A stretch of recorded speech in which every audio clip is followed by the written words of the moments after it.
Smart Ahmednagar news. ट्रान्सपोर्टच्या मालट्रकच्या कॅबिनमध्ये चोरून विदेशी दारू वाहतूक करताना कोतवाली पोलिसांच्या पथकाने एकाला पकडले असून त्याच्या ताब्यातून मालट्रकसह विदेशी दारूचे बॉक्स असा 10,52,800 रुपयांचा मुद्देमाल जप्त केला आहे। शहरातील कायनेटिक चौक परिसरात रात्री ही कारवाई करण्यात आली आहे।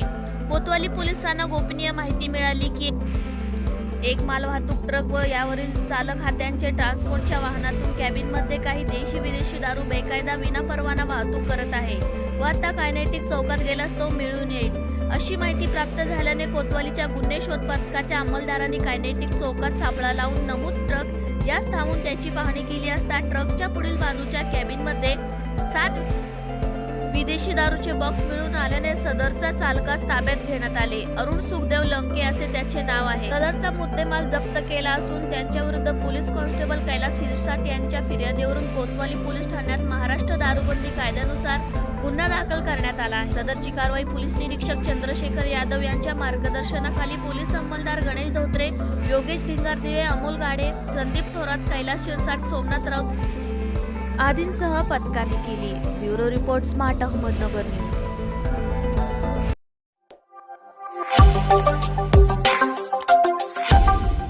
Smart Ahmednagar news.